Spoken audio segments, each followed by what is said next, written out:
जय हिंद दोस्तों, कैसे हैं आप सभी प्यारे भक्तों को जय श्री श्याम। दोस्तों, आप सभी का श्याम बाबा के अलौकिक दरबार खाटू श्याम में स्वागत है।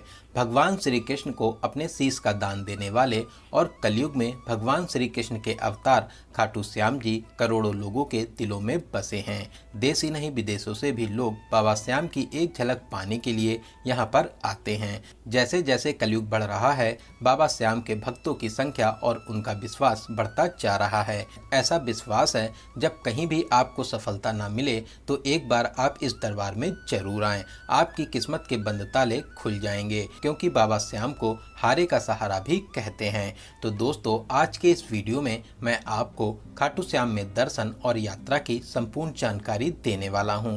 अगर आप भी खाटू बाबा के दर्शन करने का प्लान बना रहे हैं तो ये वीडियो आपकी बहुत हेल्प करेगा।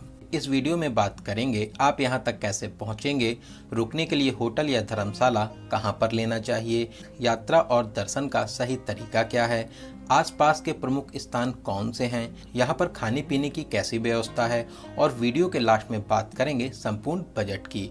तो खाटू श्याम यात्रा की A to Z complete information के लिए वीडियो को एक बार पूरा जरूर देखें। दोस्तों, खाटू श्याम जी का ये पावन दरबार राजस्थान के सीकर जिले में स्थित है, जो जयपुर शहर से 70 किलोमीटर दूर खाटू गांव में विराजमान है। प्रतिदिन हजारों भक्त दूर दूर से यहाँ पर दर्शन करने के लिए आते हैं। तो चलिए फिर वीडियो में आगे बढ़ते हैं और एक एक करके सभी बातों को जानते हैं। सबसे पहले बात करते हैं आप यहाँ तक कैसे पहुँचेंगे। दोस्तों, यहाँ का नियरेस्ट रेलवे स्टेशन रींगस में है, जो यहाँ से 16 किलोमीटर दूर स्थित है। रींगस रेलवे स्टेशन के बाहर से खाटू श्याम के लिए शेयरिंग टैक्सीज मिल जाती हैं, जो 50 रुपये का चार्ज करते हैं। अगर आपको रींगस तक डायरेक्ट ट्रेन नहीं मिलती है तो आप जयपुर आ जाइए। जयपुर तक हर छोटे बड़े स्टेशन से डायरेक्ट ट्रेन मिल जाती हैं। वहीं अगर आप जयपुर आ रहे हैं तो स्टेशन के बाहर से आपको प्राइवेट टैक्सीज मिल जाती हैं। राउंड ट्रिप का 3500 से 4000 रुपये का चार्ज करते हैं।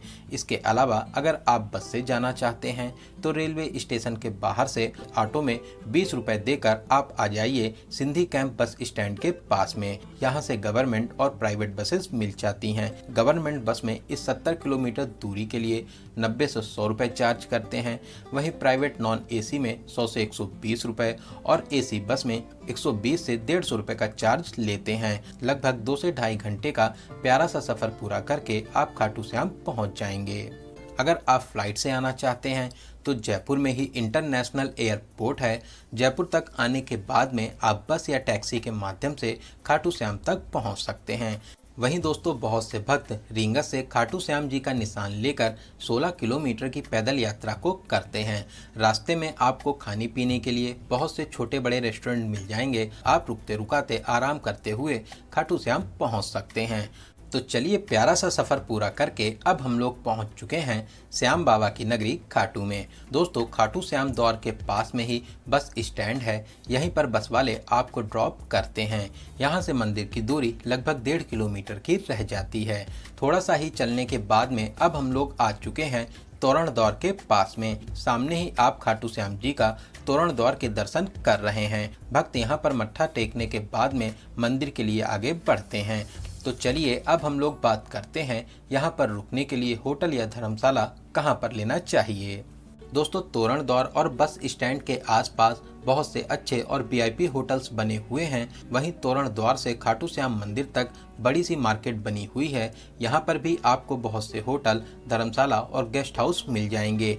दोस्तों, ऐसे तो बहुत से लोग यहाँ पर सुबह आने के बाद में धर्मशाला में 100 से 50 रुपये देकर स्नान करते हैं और अपना सारा सामान जमा करने के बाद में खाटू श्याम में दर्शन करके शाम को यहाँ से वापसी कर लेते हैं। अगर आप यहाँ पर रुकना चाहते हैं तो यहाँ पर आपको धर्मशाला मिल जाएंगे।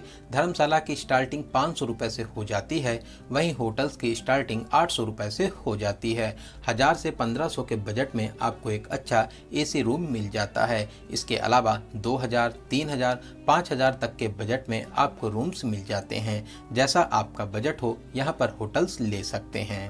तो चलिए, एक अच्छा सा रूम लेने के बाद में कुछ देर आराम करेंगे और अब हम लोग बात करते हैं यहाँ पर दर्शन का सही तरीका क्या है। दोस्तों, यहाँ पर बड़ी सी मार्केट है जहाँ पर प्रसाद और फूल माला की बहुत सी दुकानें हैं। आप यहाँ से प्रसाद ले सकते हैं। साथ ही भक्त बाबा को मोरपंखी, गुलाब का फूल और इत्र भी भेंट करते हैं। आप मार्केट में जैसे ही आगे बढ़ेंगे, मंदिर से लगभग 200 मीटर पहले ही श्याम कुंड भी है। दोस्तों, ये बहुत ही पवित्र कुंड है। ऐसी मान्यता है यहीं पर खाटू श्याम जी का शीश प्रकट हुआ था। मान्यताओं के अनुसार इसी स्थान पर एक गाय का दूध खुद से ही निकलता था। जब लोगों ने इस स्थान को पवित्र मानकर खुदाई की, तब यहाँ पर खाटू श्याम जी का शीश प्रकट हुआ। इस पवित्र कुंड में स्नान करने से बहुत से रोगों से मुक्ति मिलती है, साथ ही आपकी बहुत सी मनोकामनाएं भी पूरी होती हैं। बहुत से भक्त मंदिर में दर्शन करने से पहले यहाँ पर स्नान करते हैं, तो कुछ दर्शन करने के बाद में स्नान करने आते हैं, लेकिन आप यहाँ पर स्नान जरूर करें। तो चलिए खाटू श्याम जी का जयकारा लगाते हुए अब हम लोग मंदिर के एकदम पास वाली रेलिंग के पास में पहुंच चुके हैं। जो भी भक्त खाटू श्याम जी का निशान लाते हैं वो इसी स्थान पर जमा हो जाते हैं। दोस्तों, यहाँ पर बहुत सी रेलिंग्स लगी हुई हैं। इस रेलिंग से भीड़ को बहुत ही अच्छे तरीके से नियंत्रित किया जाता है। ऐसे तो यहाँ पर बहुत ज्यादा भीड़ होती है, लेकिन फागुन के महीने में यहाँ पर विशाल मेले का आयोजन भी होता है। तब यहाँ पर एक दिन में ही लाखों लोग दर्शन करने के लिए आते हैं। उस समय बहुत दूर से ही रेलिंग लग जाती हैं। उस समय आपको लगभग 15 से 20 किलोमीटर पैदल भी चलना होता है। तो चलिए अब हम लोग लाइन में लगकर आगे बढ़ेंगे। दोस्तों, खाटू श्याम जी को शीश के दानी, लखदातार, नीले घोड़े वाले, 3 बाणधारी और हारे का सहारा आदि नाम से बुलाते हैं।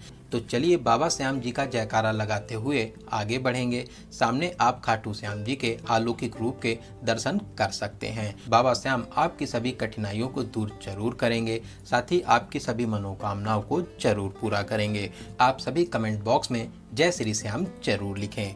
दोस्तों, खाटू श्याम जी का संबंध महाभारत काल से मिलता है। वे 5 पांडवों में से एक भीम और माता हिडिंबा देवी के पुत्र घटोत्कच के पुत्र थे और इनका नाम बर्बरीक था। बर्बरीक जी बहुत ही महान और साहसिक योद्धा थे।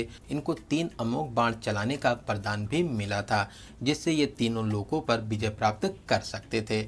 महाभारत युद्ध के दौरान श्री कृष्ण जी ने इनकी शक्तियों को जानकर इनसे शीश का दान मांग लिया, क्योंकि ये उस पक्ष से लड़ना चाहते थे जो हार रही हो। अगर ये कौरवों के पक्ष से लड़ते तो महाभारत के परिणाम को बदल सकते थे। इसीलिए श्री कृष्ण जी ने इनसे शीश का दान मांगा। बर्बरीक ने बिना किसी देरी के शीश का दान कर दिया। इनकी दानवीरता और साहस से प्रसन्न होकर श्री कृष्ण जी ने इनको आशीर्वाद दिया और कहा, कलयुग में आप मेरे श्याम नाम से पूजे जाएंगे और जैसे जैसे कलयुग बढ़ेगा आपकी प्रसिद्धि और भी बढ़ती जाएगी। दोस्तों, बाबा का शीश खाटू गांव में प्रकट हुआ था और श्री कृष्ण जी ने इनको श्याम नाम दिया था। इसी से बाबा को खाटू श्याम नाम से जानते हैं। दोस्तों, ऐसे तो ये मंदिर बहुत ही प्राचीन है, लेकिन इसका निर्माण 1027 में राजा रूप सिंह चौहान द्वारा करवाया गया था। बाद में समय समय पर राजाओं और भक्तों द्वारा इस मंदिर का पुनर्निर्माण होता रहा। तो दोस्तों, आप भी इस अलौकिक मंदिर में दर्शन करने जरूर आएं। आपको यहाँ पर दर्शन करने के बाद में आपके जीवन में परिवर्तन जरूर मिलेगा। दोस्तों, खाटू श्याम मंदिर से कुछ ही दूरी पर एक दूसरा पवित्र कुंड भी है। साथ ही यहाँ पर कुछ मंदिर भी बने हुए हैं। आप यहाँ पर दर्शन आदि भी कर सकते हैं।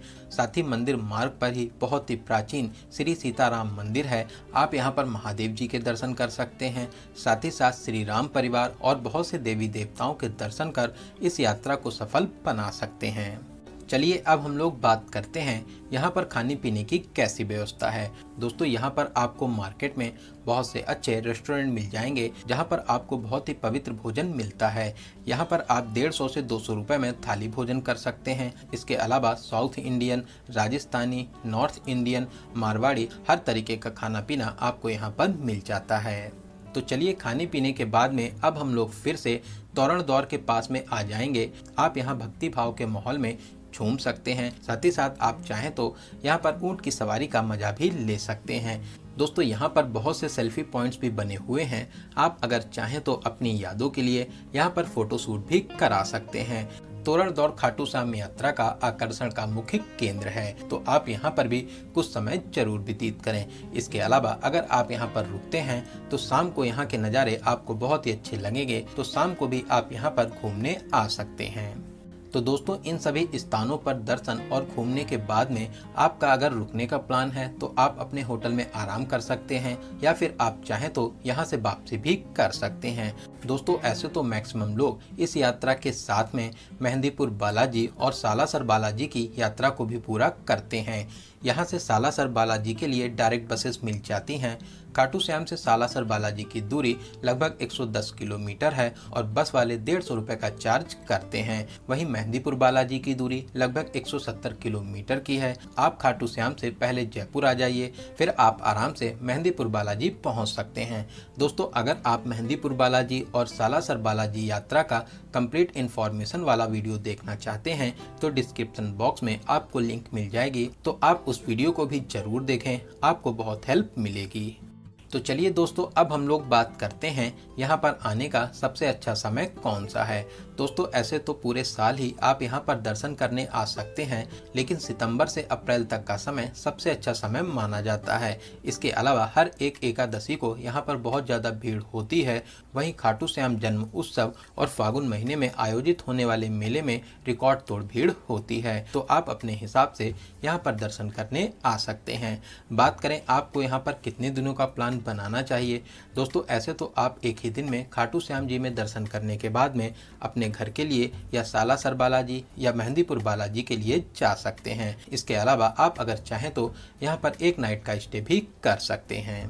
तो चलिए अब हम लोग बात करते हैं सबसे ज़रूरी क्वेश्चन बजट की। कितने बजट में आप इस पावन यात्रा को पूरा कर लेंगे। दोस्तों अगर आप यहाँ पर दर्शन करने के बाद में सेम डे रिटर्न हो जाते हैं तो फिर आप मान के चलिए कि 1500 से 2000 रुपये प्लस ट्रेन टिकट, इतने बजट में बहुत ही आराम से इस पावन यात्रा को पूरा कर लेंगे।